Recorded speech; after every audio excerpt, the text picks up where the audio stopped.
성부와 성자와 성령의 이름으로. 한 지체가 고통을 겪으면 모든 지체가 함께 고통을 겪습니다. 한 지체가 영광을 받으면 모든 지체가 함께 기뻐합니다.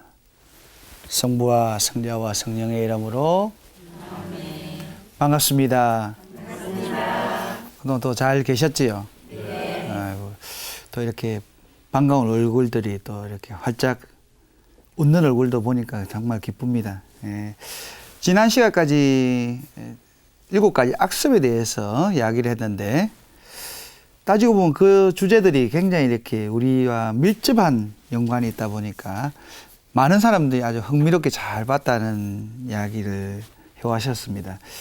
그런 측면에서 이렇게 제 강의가 도움이 되었다는 의미로 알아들어서 정말 기뻤고 감사한 마음 가득했습니다. 그리고 오늘 강의 또한 아주 예민한 강의 주제입니다. 제가 윤리방송 한다 할 때 많은 사람들이 여기에 대해서 꼭 이야기하실 거지요 라고 했는데, 다름이 아니라 정말 오늘 시대에 좀 어떤 면에서 금기라고 여겨지고 있는 동성애에 대해서 이야기를 하겠습니다. 정말 동성애를 반대하는 입장을 밝히면 아주 속 좁은 인간으로 분류되고 있습니다. 세태를 따르지 못하고 캐캐 묵은 지론에 묶인 옹졸한 사람으로 인식되고 있는 이 시점에서 정말 또 윤리학자로서 이 문제는 반드시 또 다루어줘야 될 문제라고 생각이 들었습니다. 상대방의 입장을 헤아리지 못하고 상대의 개성을 무시하고 차별하는 편협적인 시각을 지닌 사람이 동성애를 반대하는 것이 아니라는 것. 또 한편은 동성애자를 인정해 주는 것이 마치 문명사회의 지성을 드러내는 것으로 오인하고 있는 이 시대에 대해서 정말 한마디를 해야 될 것 같습니다. 사실 동성애의 기원은 창세기에서 찾아볼 수 있습니다. 그렇게 따져볼 때 동성애의 병폐는 무척 오래된 인류의 고질병이라는 것을 알 수 있습니다. 저는 오늘 이 강의를 통해서 이렇게 오래도록 인류 역사에 깊이 뿌리내려 인간의 정상적인 삶에 어려움을 겪고 있는 동성애자들에 대한 교회의 관점을 말씀드릴 것입니다. 그리고 동성애자를 대하는 그리스도인의 자세가 어떻게 해야 하는지에도 복음적 관점에서 세밀히 살펴보도록 하겠습니다. 이렇게 진리가 오도된 세상에 주님의 진심을 전해드리겠다고 마음먹은 저에게 주님께서는 말씀으로 저희의 힘을 북돋아 주시는 것을 느꼈습니다. 예레미야서 보면 이제 너는 허리를 동여매고 일어나 내가 너에게 명령한 모든 것을 그들에게 말하여라. 너는 그들 앞에서 떨지 마라. 사실 요즘 워낙 고발하는 시대가 돼서 고발을 당할 수도 있고, 뭐 실제적으로 이제 홈피에 적었던 글 때문에도 지금 명예훼손죄로 제가 고발됐어요. 그것도 신천지 예수교회에서 저를 고발했어요. 하여튼 그런 시대고 하니까, 그럼에도 정말 제가 주님 말씀하는 그 가르침을 제가 말씀드리지 않을 수는 없는 거 아니겠습니까? 그죠? 오늘 강의는 주머니 속의 윤리 45페이지에서 47쪽을 참조하도록 하겠습니다. 사람은 참 묘한 것입니다. 그죠? 보이지도 잡히지도 않는 것이 참 그 사랑이 우리 인생을 울리고 또 웃게 합니다. 세상에 우리 모두를 행복의 화신으로 만들어주기도 하고 슬픔의 나락으로 떨어지게 만드는 사랑이 있습니다. 누군가를 사랑하고 그 사랑으로 끓어오르는 영혼의 갈구를 견디지 못해서 결혼하는 사랑이라면 가장 보편적이며 누구에게나 허락되어지는 기본적인 사랑의 테마일 것입니다. 하지만 그렇지 못한 사랑도 많이 있습니다. 정말 앞서 말씀드린 것처럼 동성애는 현대 문명의 발달로 인해 생겨난 새로운 주제가 아닙니다. 역사적으로 동성애자는 언제나 존재해 왔다는 사실을 성경이 증언하고 있습니다. 우리가 잘 알고 있는 소돔과 고모라의 이야기, 또 동성애를 금지하는 규정이 담겨 있는 레위기, 베냐민 지파와 다른 지파들의 전쟁을 불러일으킨 사건 등 구약 성경에서만 해도 동성애에 대해서 여러 차례 언급이 있습니다. 또 로마 제국주의 초기에도 동성애가 얼마나 유행했는지 사도 바울은 신자들에게 보낸 편지에서 동성애를 금하는 글을 여러 가지 거푸 적고 있다는 것으로 파악할 수 있습니다. 1986년, 그러니까 약 27년 전만 해도 미국 대법원은 동성애를 이렇게 정했습니다. 매우 심각한 치유될 수 없는 공격적 행위이며 인간 본성을 모욕하는 극악한 행위이며 차마 언급하기 어려운 범죄이다 라고. 근데 불과 27년 후에 지나서는 어떻습니까? 동성애자의 혼인을 허락하는 주까지 생겼으니 정말 격세지감이라 할까요? 정말 놀라울 뿐입니다. 시대가 바뀌고 아무리 동성애자에 대한 시선이 바뀌었다 하더라도 그들의 입장 앞에서는 끄떡끄떡이고 뒤에서는 절레절레 하는 것이 보통 사람들의 현실인 것 같습니다. 그죠? 관점이고. 그러니까 어쩌면 이중적 시선에 시달리고 있는 것도 현실입니다. 그들은 동성애자라는 그 이유 하나만으로 차별적 대우를 받고 있으며 인격까지도 의심을 받고 살아가고 있습니다.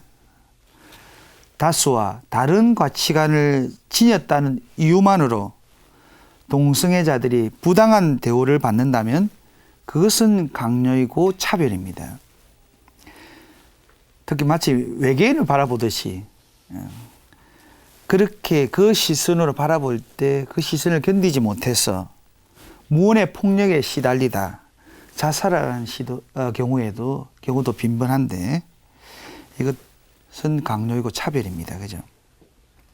그리고 다수의 이성애자들이 동성애자들을 일탈적인 성적 쾌락만을 추구하며 살아가는 비윤리적 행위의 사람으로 낙인 찍는 것도 문제입니다.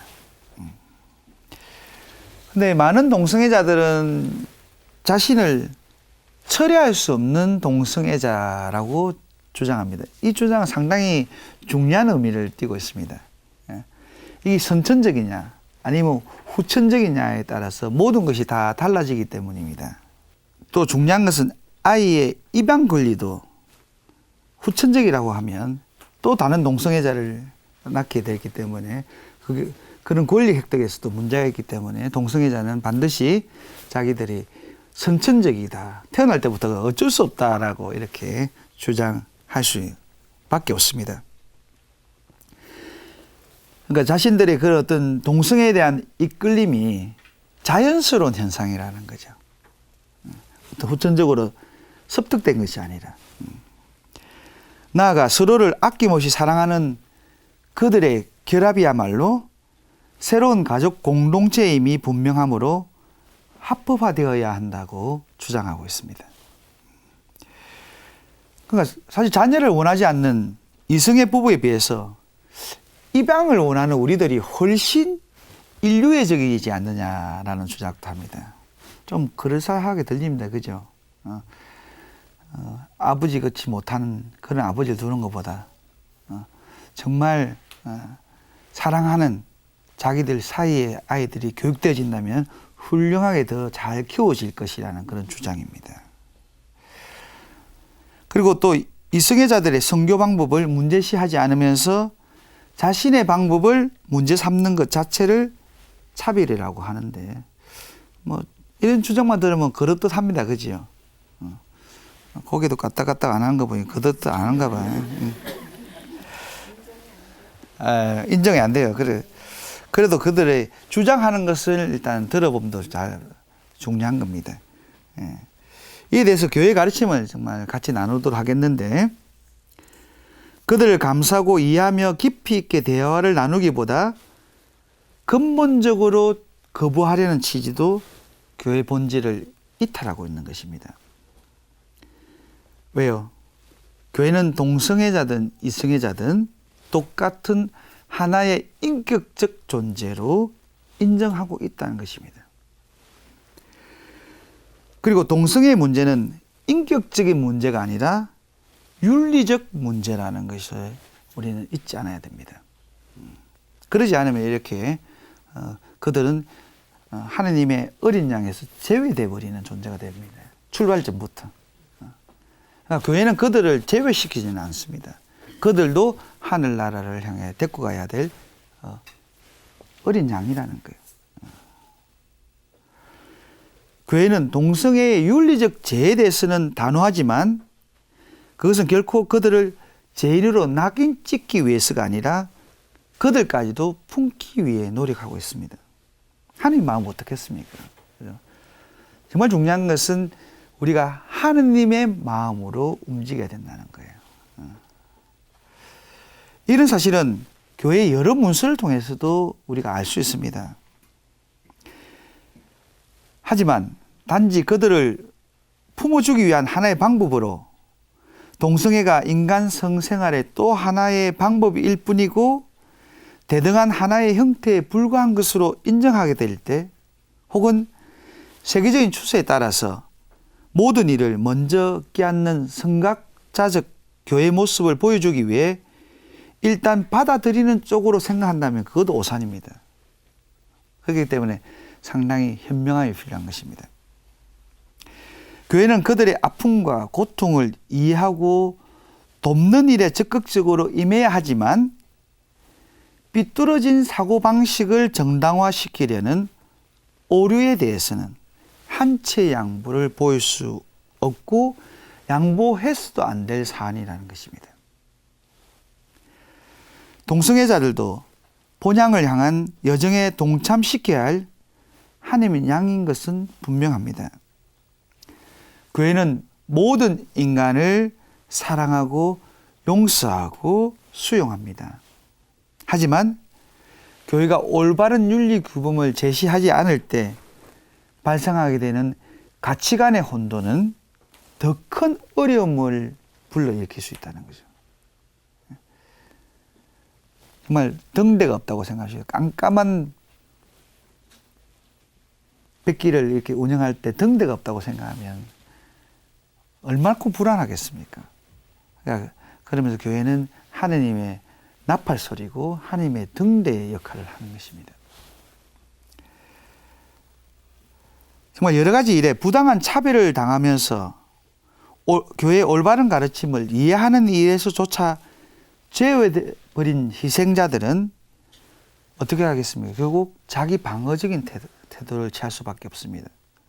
우리 아이들이 어떻습니까? 이렇게 부모님이 이렇게 대화가 된다면 이런 말 저런 말도 다 하고 또 고치고 하는데 일체 듣지도 않고 부모님이 일방통행으로 이야기를 한다면 막 어쩔 수 없이 용돈이라도 받고 먹고 살아야 되니까 듣지만 그 외에는 막 고기만 끄떡끄떡 속으로는 빨리 이 시간 안 끝나나 이럴 수밖에 없는 거 아닙니까?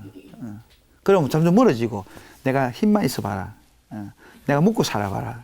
이런 식의 어떤 마음들이 품어지는 것은 정말 부모님들이 좋은 의도로 할지라도 대화를 한다는 것은 나도 잃어버릴 준비가 되어 있는 거예요. 그렇지만 타협은 안 됩니다. 그죠? 정말 아닌 것에 대한 타협. 우리가 모든 것에 대해서 사랑을 하지만 악에 대해서 타협은 안 됩니다. 정말 교회의 힘은 어디서 나옵니까? 진리와 사랑 안에 숨어 있습니다. 이것을 잃으면 교회는 정말 힘이 없습니다.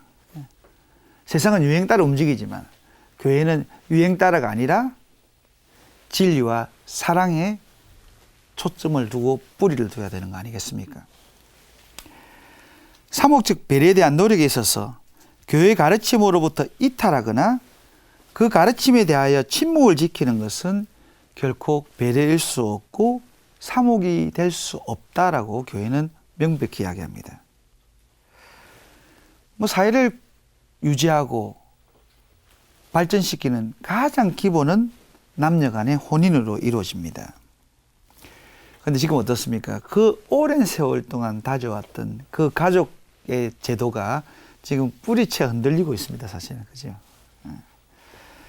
서로 싸우는 이성애자들보다 서로 아껴주는, 그래서 사랑을 하는 동성애자가 새로운 가족 공동체를 구성함으로써 사회 공동선에 이바지하고 있다는 주장도 지금 사실 설득력을 가지고 있는 건 워낙 이렇게 이성애자들이 모여가지고 싸움밖에 안 하는 것 같아요. 여러분 안 그렇지만 그죠?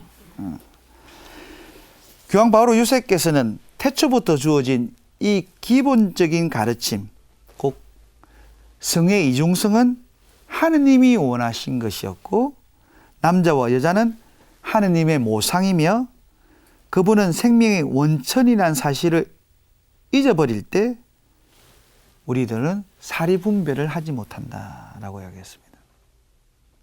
그러니까 항상 교황님이 이야기하는 것은 하느님의 가르침에 우리가 뿌리를 두지 않으면 올바른 판단을 하지 못한다는 것이에요. 좀 하느님께서도 아담에게 하와를 짝으로 주신 후에 지으신 하느님께서 가장 먼저 하는 일은 무엇이었습니까? 그들을 맺어 주신 일입니다. 그죠? 비록 동성애를 사랑 표현의 한 유형으로 본다 할지라도 동성애는 아기를 낳을 수 없는 성관계입니다. 따라서 생명의 전달 가능성을 원천적으로 배제하고 있는 동성애는 비윤리성이 잠재되어 있습니다. 이런 면에서 동성애자들에 대한 성적 행위에 대해서 교회의 가르침은 단호합니다. 성적 기능의 사용은 오로지 혼인관계 안에서만 윤리적으로 선할 수 있다. 그러므로 동성애 행위를 하는 사람은 부도덕하게 행동한다. 여기서 사람이 아니다라고 이야기하지 않습니다. 그죠? 부도덕하게 행동한다라고 해요. 물론 출산이 성적 결합의 모든 것은 아닙니다. 그렇다고 하여 출산이 하찮은 것으로 취급될 수도 없다는 것입니다. 어쩌면 인류의 멸망은 지금처럼 우리가 이렇게 사람을 낳지 않으면 저절로 올 수도 있어요. 그렇죠? 안 그렇습니까? 또 하나님께 번성하라 했는데 그 계명을 지키지 못하고 있잖아요. 성욕과 쾌락은 출산과 부부에 이바지하기 위해 주어진 것이지 그 자체로 독립적일 수 없다는 것입니다. 이에 교회는 출산을 지향하지 않고 독립된 모든 즐거움을 거부합니다.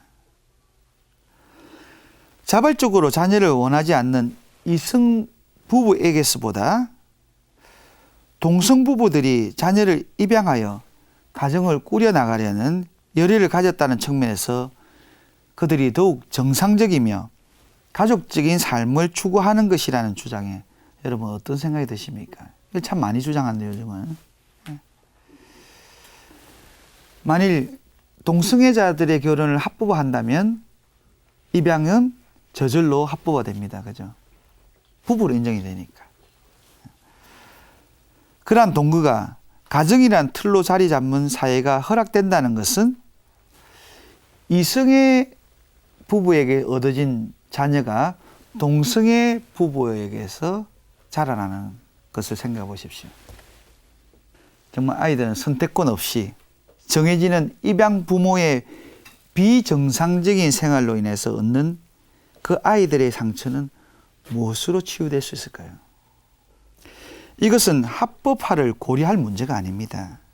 이 교회는 동성애자들의 결합에는 성의 상호 보완성이 결여되어 있기 때문에 그들의 보살핌에 맡겨지게 될 어린이들은 부성 또는 모성을 경험할 수가 없어서 정상적인 성장에 방해를 받습니다.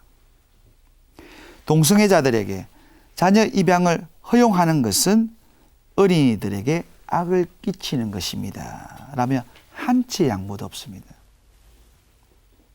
따라서 동성애를 법적으로 주장할 수 있는 근거조차도 만들지 말아야 한다라고 단호하게 주장하며 정치인들도 이에 동조해 줄 것을 교회는 호소하고 있습니다.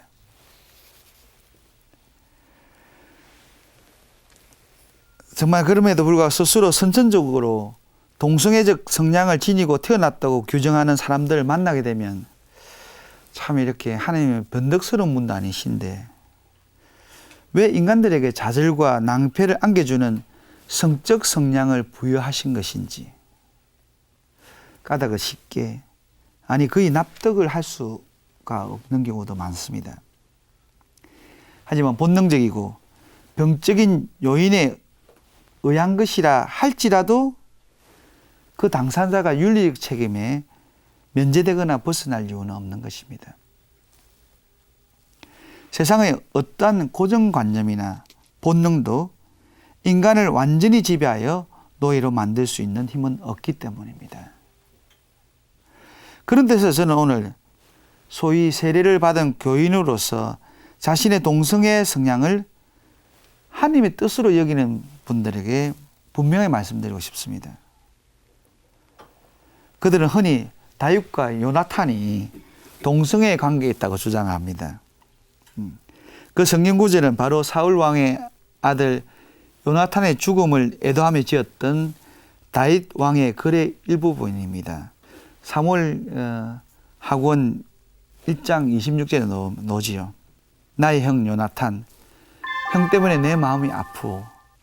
형은 나에게 그토록 소중하였고 나에 대한 형의 사랑은 여인의 사랑보다 아름다웠어. 바로 이 구절 아닙니까? 나에 대한 형의 사랑은 여인의 사랑보다 아름다웠어. 라는 부분을 대입하여 다윗과 요나탄이 동성애 관계에 있었다라고 이야기를 합니다. 그러면서 하나님께서도 동성애를 인정하셨다라고 주장을 합니다. 자, 이야말로 성경 말씀을 임의대로 해석하는 일입니다. 성경 말씀을 성령에 이끌려 읽지 않고 스스로 해석한 결과일 뿐입니다. 하나님께서 우리 인간들에게 스스로의 자신의 본능까지도 조절하고 다스려서 좋은 방향을 지향해야 하는 과제를 주셨습니다. 그리고 그 힘까지도 부여해 주셨습니다. 때문에 주님의 뜻에 순종하여 자기 자신의 의지를 희생시키기를 거부한다는 것은 실제로 구원을 막는 것이다 라고 합니다. 그러면서 혼자 서오지 말고 조언자와 사목자의 동행을 청하기 바랍니다. 정말 그런 어떤 이웃의 도움들도 중요한 거 아니겠습니까? 중요한 것은 하나님께서는 모든 사람의 순교를 요구하시고 선교의 방법도 제한하신다는 점입니다. 한마디로 하나님께서는 동성애자나 이성애자나 그건 따지지 않고 다만 부부에게도 지속적이고 책임의식을 지닌 배타적인 사랑의 관계를 요구합니다. 그러니까 이성애자들은 모든 성적 관계를 할 수 있다는 것은 허락한 거나 하나님이 허락하지 않았어요. 그죠? 그거는 분명하지 않습니까? 때문에 모든 부부는 배우자와의 관계 외에는 순결을 지킬 의무가 있으며 배우자라 할지라도 탐닉을 위해서가 아니라 서로에 대한 존중이 우선되어야 합니다. 그러므로 성행위는 전인적이고 온전한 인격 발달을 성취하는 수단으로 사용되어져야 합니다. 정결한 인간이란 성적 사랑에 대한 권리를 주장함에서 자기의 성충동에 자신을 맡기는 것이 아니라 자신의 전체적 인격을 성화시켜 나가는 책임이 있는 사람을 말합니다. 그러니까 어른이 된다는 것은 자기 행위에 대한 책임감 아니겠습니까? 교회는 모든 사람을 거부하지 않아야 합니다. 설사 불편한 관계에 있는 상대일지라도 수용하고 포용해야 합니다. 그들이 교회의 가르침을 온전히 이해하고 실현할 수 있도록 함께 걸어나가기를 원합니다. 교회는 여러 가지 자신의 약점에도 불구하고 보다 나은 인류를 위한 보장이며 성령의 힘을 입어 인류와 함께 가는 동행자이기 때문입니다. 인간의 성과 그 표현을 둘러싼 문제를 다룰 때 마지막 원칙인 하나님의 은총이 강조되어야 합니다. 죄를 다룰 때 최종적인 목표는 항상 구원과 화해입니다. 추방으로 몰아가는 것은 결코 옳지 않습니다. 그런 의미에서 이 강의를 준비했고, 정말 그러면서도 어둠에 가려져 있는 동성애자들이 태양의 신 주님께로 나와 치유의 강선을 쬐일 수 있도록 이끄는 방송이 되기를 기도하면서 이 강의를 준비했습니다. 나의 이름을 경외하는 너희에게는 치유의 강선을 띤 정의의 태양이 솟아오르리라. 그래서 하나님께서는 정말 당신이 아는 모든 것은 치유되기를 바라십니다. 우리 안에 있는 그런 악습도, 또 정말 이웃의 그런 아닌 모습은 주님으로부터 치유받기를 우리 모두 기도하면 좋겠습니다. 다음 시간에는 사회가 갈망하지만 신앙인조차 왜 교회가 반대하는지 명확히 알지 못하는 배아복제에 대해서 이야기를 나누도록 하겠습니다. 기도하겠습니다. 성부와 성자와 성령의 이름으로 아멘. 주님, 저희는 허약합니다. 주님의 뜻을 있는 그대로 받아들이지 못하고 원망하기도 합니다. 당신의 사랑을 오해하여 남용하기도 합니다. 때문에 당신 창조 사업을 의심하고 당신 사랑에 전폭적으로 의탁하지 못합니다. 가엾이 여기소서. 오늘 저에게 세상에서 소외받고 차별받는 외로운 이들의 처지를 살피게 하신 주님, 그들에게 당신의 가르침과 창조 질서를 따르도록 이끌어 주십시오. 어둠에 사여 지내는 그들에게 저희들이 기꺼이 다가가 빛을 전하도록 힘과 용기와 지혜를 주십시오. 먼 이웃이니 모른 척하며 떨어져 지내니 상관없다며 당신의 뜻을 소홀히 하는 일이 없도록 저희 마음과 걸음을 축복해 주십시오. 그리하여 나는 이미 모아들이진 이들 말고도 다시 더 모아드리리라는 당신의 뜻이 꼭 이루어지게 하소서. 당신의 이름을 위하여 앞장서 준비해 주시는 예수님을 통하여 기도드리나이다. 성부와 성자와 성령의 이름으로 아멘. 네, 감사합니다.